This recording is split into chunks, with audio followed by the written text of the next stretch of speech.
Teu Espírito, Senhor, vem preencher meu coração. Faz-me forte e fiel, um servo teu.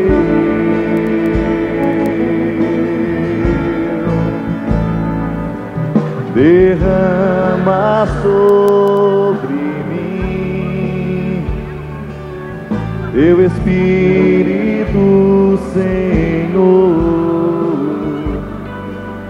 Faz-me forte e fiel, um servo teu. Tua mão desceu sobre mim e me retirou da escuridão.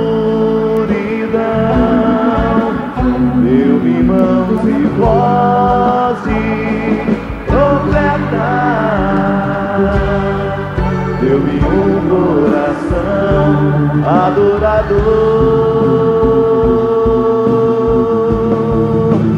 Tua mão desceu sobre mim e me retirou da escuridão. Deu-me mãos e voz de profeta, deu-me um coração adorador.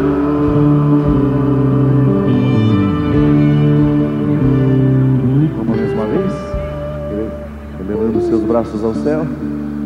Derrama sobre mim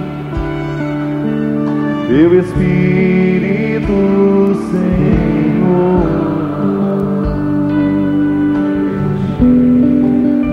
Meu coração,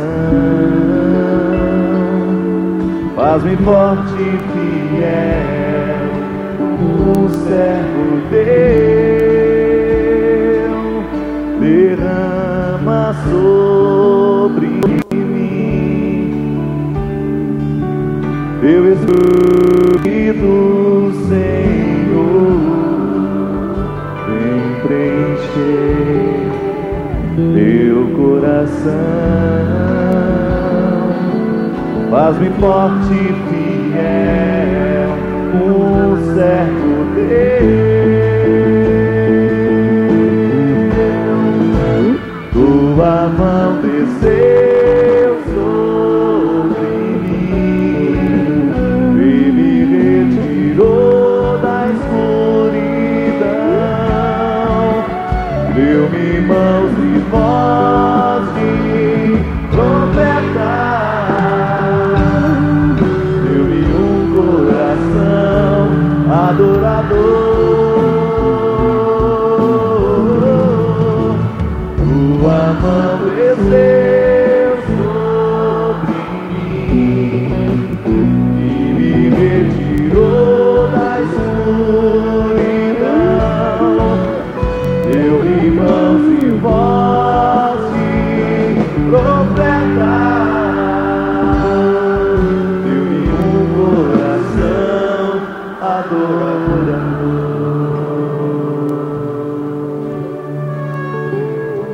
A mão do Senhor quando descia sobre o seu povo, mãos de unção, mãos de devolução.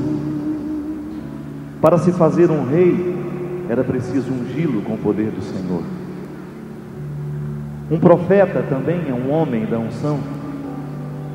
É aquele que tem a voz afiada, a palavra que seja capaz de destruir todo e qualquer poder de destruição. É aquela voz capaz de penetrar como se fosse uma espada, para cortar os grilhões, para cortar as algemas, para abrir os cativeiros.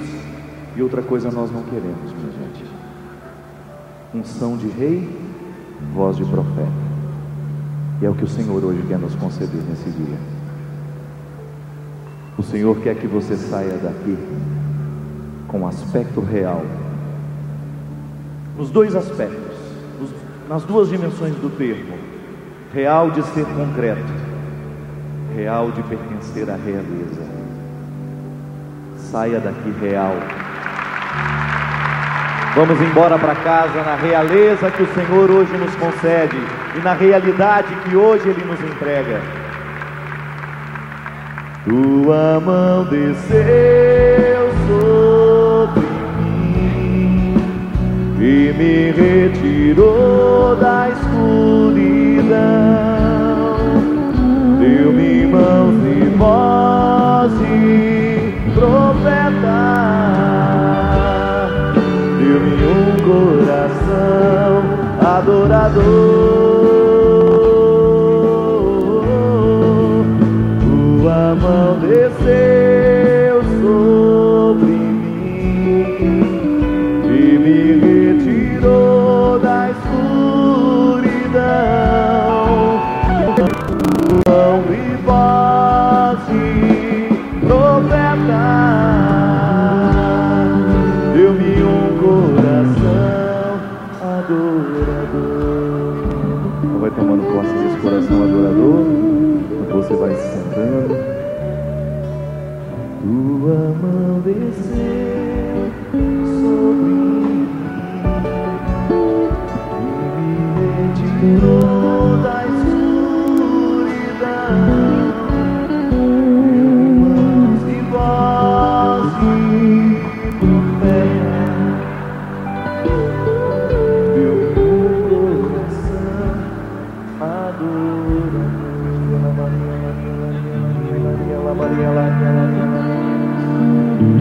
Maria, Maria, Maria, pela Maria, Maria,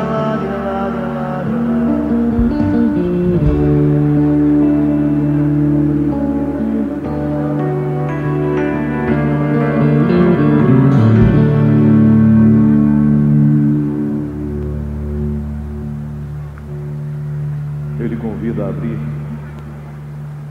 a palavra de Deus na carta de São Paulo aos Gálatas, capítulo 4.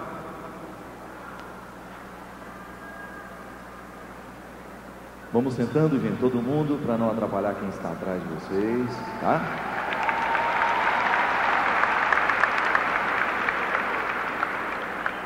É a nossa fraternidade, né?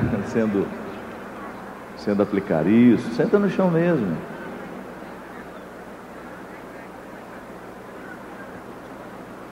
Carta de São Paulo aos Gálatas, capítulo 4.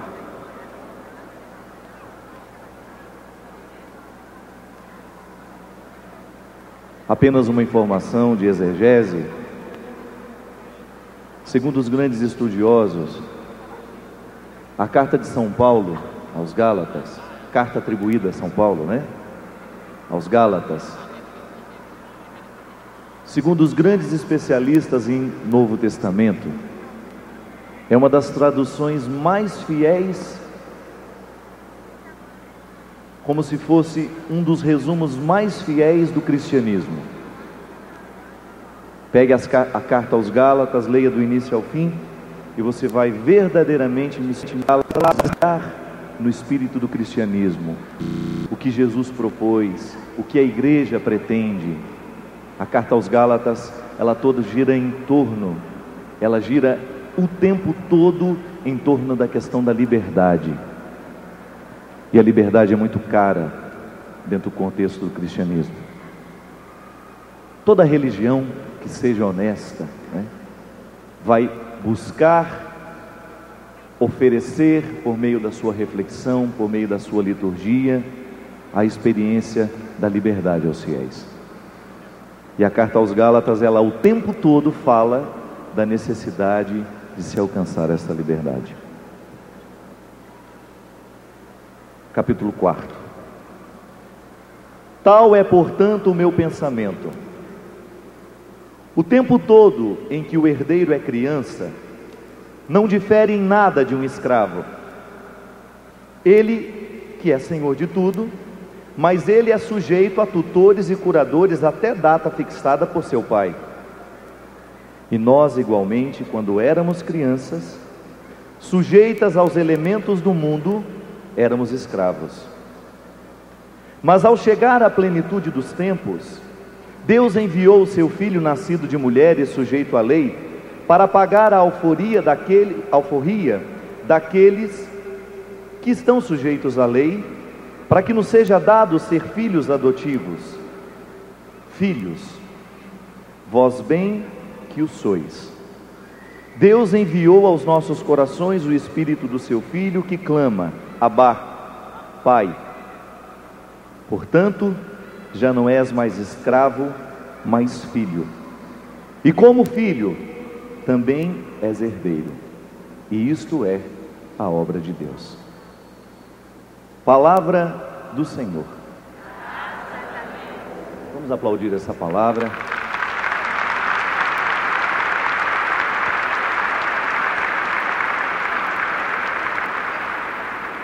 Muito interessante que essa palavra, ela é muito concreta e muito atual. Parece que o escritor já estava mergulhado no mistério humano, a ponto de compreender algumas coisas que hoje, até hoje, ainda são difíceis de nós compreendermos. Fazer a comparação de uma criança com um escravo. Como é que uma criança pode ser comparada com um escravo? Uma criança é tão cheia de graciosidade, ela é tão linda, ela é tão cheia de encantos. Como é que eu posso dizer que uma criança tem características do escravo? E é simples, porque a psicologia evoluiu, a psicologia nos ensinou que uma criança, ela ainda não é capaz de fazer o processo da diferenciação. E você sabe que o egoísmo, ele nasce no momento em que nós achamos que o mundo somos nós. O egoísmo, ele é sempre uma expressão de uma pessoa que não sabe diferenciar-se dos outros. Ele acha que o outro é uma continuidade dele. O egoísta é aquele que olha tanto para o seu mundo, o egóico. Ele está tão ocupado do seu mundo, que quando ele enxerga para os outros, quando ele olha para as outras pessoas, ele não consegue perceber que o outro tem o seu mundo próprio. Ele acaba entendendo que o outro é uma extensão da satisfação de suas necessidades. Você já experimentou isso um dia, minha gente? Uma criança, por mais linda que ela seja, por mais graciosa que ela seja, ela ainda está voltada por razões biológicas, ela está em processo de feitura, de amadurecimento, ela está inteiramente voltada para as suas necessidades. A psicologia nos ensina, você que já foi mãe, você que é mãe, Freud até interpretava isso como uma fase oral, onde a criança, ela não tem a capacidade de distinguir o corpo dela do corpo da mãe. A criança, nessa primeira fase da vida, ela é tão egoísta, e ela não sabe que ela está sendo egoísta. É o processo de amadurecimento que vai levar à capacidade de diferenciar. Mas quando ela é um recém-nascido, quando ela é pequenininha, ela não sabe distinguir o corpo dela do corpo da mãe. Tanto é que tudo ela quer incorporar pela boca. Ela vê o mundo ao seu redor como uma continuidade dela, então ela morde tudo que vê. A psicologia nos ensina que esse desejo de morder tudo que vem pela frente é um processo de incorporar e de manifestação dessa compreensão de que o outro é uma continuidade dela e que, portanto, ela pode morder e pode trazer para ela. Ela não tem diferenciação da mãe, ela não sabe que a mãe é uma outra pessoa, mesmo porque até pouco tempo, olha aqui a Salete, são duas pessoas, mas você vê uma só.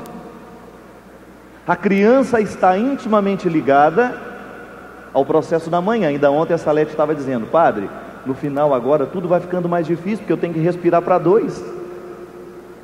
Então eu me canso com facilidade. Tenho que evitar falar muito quando eu sei que vou pregar, quando eu sei que vou fazer um programa, que vou fazer uma animação, porque eu divido, a minha respiração vai para duas pessoas. A criança nasce dessa simbiose, gente. É uma simbiose. É um processo de viver juntos. E quando ela nasce, ela vai vivendo esse processo de achar que a mãe dela é ela. Por isso que uma criança sofre tanto na ausência da mãe. Se você retira um recém-nascido da mãe, O sofrimento é tão doloroso que isso pode marcar para o resto da vida como um trauma profundo de rejeição, de solidão, de medo, de insegurança. Quantas inseguranças estão dentro de nós hoje que são frutos lá da nossa primeira infância? Nossa mãe precisava trabalhar, não tinha o tempo suficiente para cuidar de nós, e nós ali naquela sensação de estarmos perdidos no mundo, não encontrávamos o corpo que antes era nosso. Por isso ela quer morder tudo que vê, não é assim?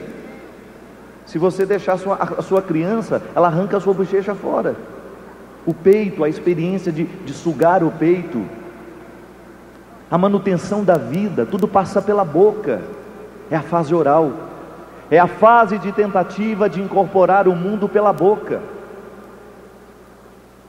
É aquela fase em que a criança não se distingue. O processo de distinção, quando você for ler o livro, você vai ver, ele é importantíssimo na vida humana.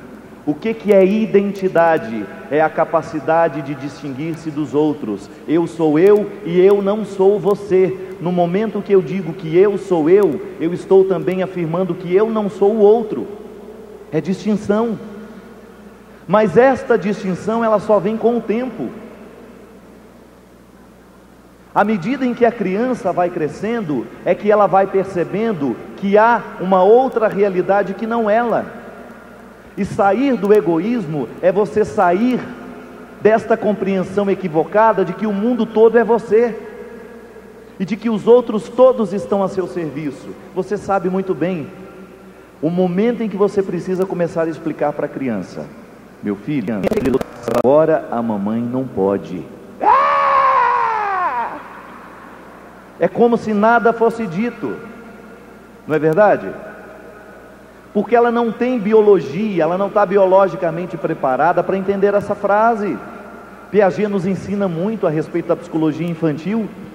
Ele vai dizer que uma criança, para compreender alguns aspectos da vida emocional, ela precisa maturidade cerebral.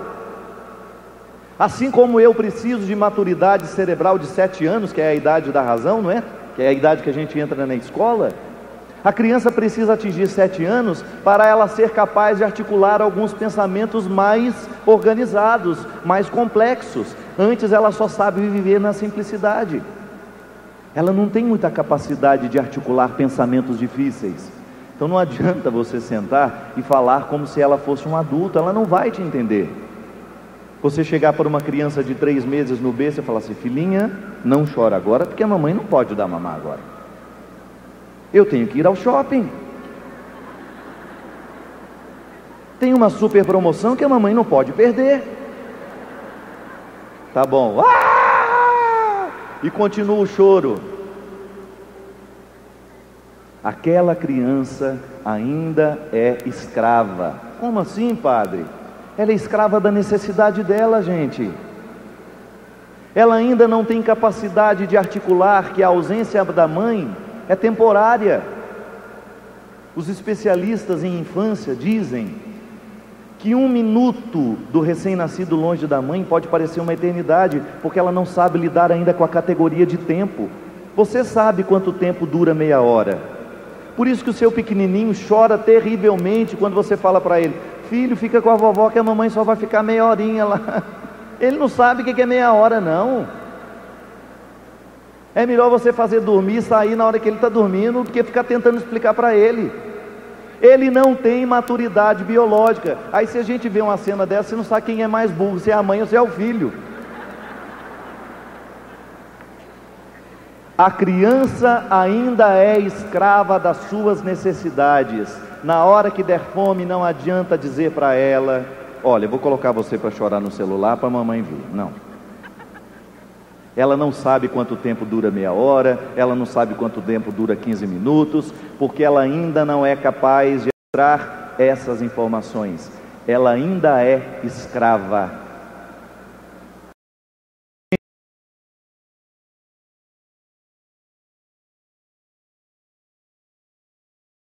A maturidade na vida de uma criança vai chegando à medida em que ela vai amadurecendo biologicamente, isto é, vamos lembrar de Piaget.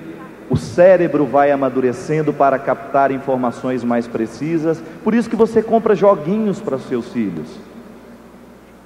Os joguinhos esses que são todos pedagogicamente aprovados para tal idade da vida, eles estão a serviço da psicologia de Piaget.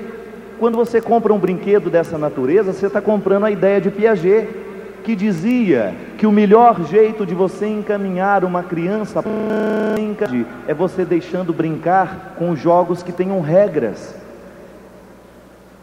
Regra simples. Essa pecinha amarela não pode vir para cá porque o quadradinho é vermelho. A pecinha amarela só pode ir para o outro lado onde tem a pecinha amarela. A pecinha vermelha tem que seguir a regra. São regras simples, mas que vão criando dentro da criança uma estrutura que Jean Piaget chamava de juízo moral. Sabe o que é juízo moral? É aquela capacidade que a gente tem de administrar uma informação. Por exemplo, proibido pisar. Isso é juízo moral. É você capaz de você distinguir que não é certo pisar na grama. É interessante, veja bem, é uma lei, é uma regra. Mas eu não sou escravo dessa regra por uma razão muito simples. Eu sei o significado que há na regra. Aqui está a grande diferença. Uma criança é escrava no momento em que ela não sabe a razão da regra. Mas no momento em que ela compreende a razão da regra, ela deixa de ser escrava, ela passa a administrar a informação que ela recebeu. E assim você vai amadurecendo a criança, para que ela possa, por meio de joguinhos simples, de brincadeiras simples, não é o creu, não. Dançar o creu não amadurece ninguém, não. Joguinhos, brincadeiras criativas, coisas que você como mãe sabe que faz parte do processo do seu filho. Por isso que não é bom você ficar dando armas, brinquedos violentos, porque isso não vai educar o seu filho para a regra. Que regra há, gente, no videogame em que quanto mais se mata as pessoas, maior é o número de pontos? Quando meu sobrinho era criança, uma vez peguei ele brincando aquele negócio e ele todo animado. É proibido esse jogo, mas eu consegui um pirata. 8 aninhos. E fica, como é que joga isso?